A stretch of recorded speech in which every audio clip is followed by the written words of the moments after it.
Here's Simon Holt. Just waiting. Oh, Running Lion and Shin Murphy have parted company. And Running Lion is that running loose at the back. They've got a catcher.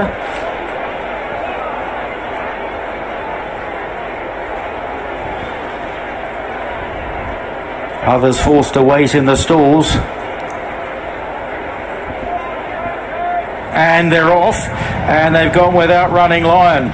They set off in the Group 1. Betfred Oaks starting uphill. Heartache Tonight was quite sharply away. Savethelastdance 2 with Sea of Roses on the inside. The yellow jacketed Bright Diamond. Soul Sister is wider out, and then back to Eternal Hope and Red Riding Hood and Mammon June towards the inside of Caernarfon as they swing round a right-hander into a little bit of shade and making their way up the hill. And it's Sea of Roses who leads the way to Heartache Tonight. Then Red Riding Hood improving up on the outside, followed by stable companion Savethelastdance. Ryan Moore just glancing down to his left. Then Eternal Hope. Bright Diamond round the inside. Soul Sister further back. Mammon June. And then at the back is Caernarfon as they continue to climb.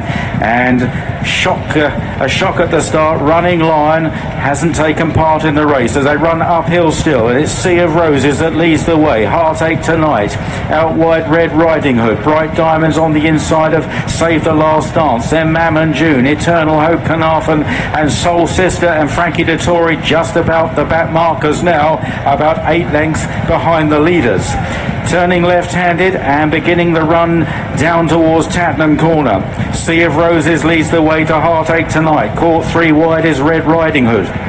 Bright Diamond is back on the inside from Savethelastdance. Then Mammon June, Eternal Hope, Caernarfon and Soul Sister still looking on as they race down inside the final 5 furlongs and heading towards this all-important left-hand turn. Sea of Roses and Heartache Tonight. Red Riding Hood is caught out rather wide. Then behind these Bright Diamonds, Savethelastdance is just hunting the lead, just being nudged into the bridle by Ryan Moore. Then Mammon June, followed back in the field by Eternal Hope, Caernarfon and Soul Sister, now making rapid progress down the outside. Soul Sister as they run down the home straight. Sea of Roses, Heartache Tonight, Bright Diamond, Savethelastdance under pressure. Then Caernarfon, but look to the left. Here comes Soul Sister behind these Mammon June, and then behind those Eternal Hope and Red Riding Hood, and Soul Sister comes to challenge Caernarfon, and then on the inside Savethelastdance who's staying on well, racing down towards the final furlong. It's Soul Sister that takes over now from Caernarfon and Savethelastdance. The Musidora winner, she's kicking away. Is Soul Sister in the hands of Frankie Dettori. Another farewell classic win for Frankie. Why is he giving up? He wins on Soul Sister. Tight for second, Savethelastdance. Caernarfon ran a blinding race. They were well clear then of Mammon June, Bright Diamond, Heartache Tonight, Sea of Roses, Eternal Hope and Red Riding Hood. Frankie Dettori tastes success once again on the Downs. Soul Sister it is, nursed into the race, delivered down the outside, holds on. Dettori eking out what he believed to be her suspect stamina, but again, as it was earlier in the afternoon, it was that killer bit of pace and class between the 3 and the 2 that sealed victory.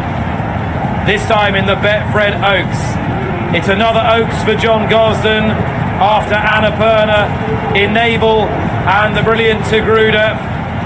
The favourite has run on to finish second here, Savethelastdance ahead of Caernarfon, who's run a mighty race, but much of the attention in the post-race analysis will focus on why the winner's stable companion Running Lion did not take part, and that's something we'll have to look at again. But Soul Sister gives Frankie Dettori another Oaks and John and T Gosden. First time that both licensees have had their name on this classic. High fives all round. Soul Sister in the colours of Lady Bamford.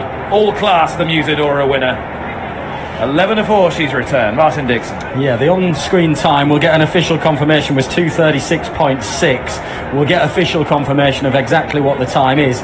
If it's in and around there, we're talking not far off 3 seconds slower than the coronation early on the card. The on-screen sectionals late on, we're looking at 11.8. Here we go. Here we go at the start. Just look, the green cap, the far side. This is Running Lion. What's happened here? She tries to go down.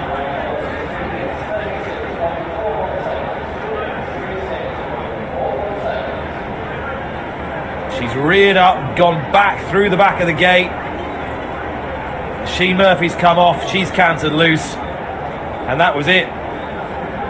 They waited a little while. Murphy knew the writing was on the wall. Oh, your heart bleeds for everyone concerned with running line. It really does. All that preparation, all that time, and with her out of the way, it just really left Soul Sister with Save the Last Dance to beat. And Save the Last Dance never really picked the bridle up as Ryan would have wanted her to, even though she's run well. She was behind the bridle on slow ground when it turned into a stamina sapping race at Chester. She was behind the bridle here when Soul Sister just had way too much pace. Frankie dropped in a little bit further back than I expected him to, having established after 2 furlongs a position behind Ryan Moore. He allowed the race to develop in front of him. He swung wide, but he ultimately had to hold on because he was thinking, I've got these covered, I don't need to commit this early, and let's take it from the start. It looked like See the Rose was going forward. Red Riding Hood sat 3 wide. Interesting that Wayne Lord opted to stay wide, and Heartache tonight sat second. They didn't go over quick in front. It certainly wasn't a burn up on the front end. Eternal Hope sitting in rear of mid division. But at this stage, where is the winner? You're looking maybe 2 from the back, outside Red Riding Hood, and Martin, he dropped right in. Yeah, we said beforehand, would Frankie want a target on Ryan's back? It's clear that he did. And then Red Riding Hood, Wayne Lorden, didn't do him any favours through that second furlong of the race. He shoved him out the way, and Frankie had to bite the bullet and take back even further than he wanted to be, which left him sat last. The Fillies managed to overcome that. Now, mid-race sectionals were a lot slower than the Coronation. We were looking at in excess of 13 seconds a furlong. They haven't really gone that hard, but she hasn't quickened in the devastating way that Emily Upjohn did in terms of the sectional times that were on the screen there through up the home straight. But she's done enough. It wasn't as brilliant a performance as I thought this was set up to see, in my opinion, but she's still done it. She's done it well. She's seen the trip out well, and she's overcome a little bit of adversity and probably overcome a less than ideal position from right out the back of the field as well, in a race that through the middle part of the race was not run at a strong gallop. Frankie Dettori now wins the Coronation Cup aboard Emily Upjohn. The Oaks on Soul Sister. He's got a rest strongly fancied in tomorrow's derby. He'll have a bunch of Ballydoyle around him there as well. He's got his game back in the big stalls. Yeah. Yeah. But see, we've got the Californian sun here as well, Martin. We've got it all.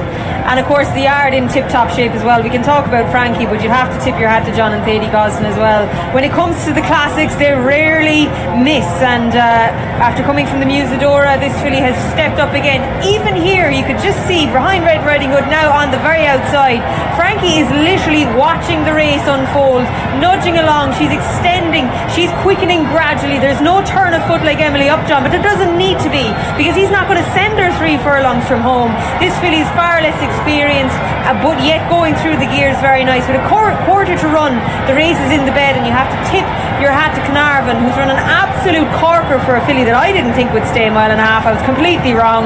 She just gets done on the line for a second, but the winner is gone. She's a very good filly. How good, time will tell, but on the day she was a winner everywhere. Oh yeah, she's done it well, and she's seen the trip out, strongly, hands and heels. Late on, I think she's probably just on that little uphill climb, final 100 yard, just starting to come to the end of her tether a little bit, but Frankie's only just pushing her out, hands and heels. It was comfortable, wasn't it? That point 3 to the 2 was clocked at 11.86, and the 2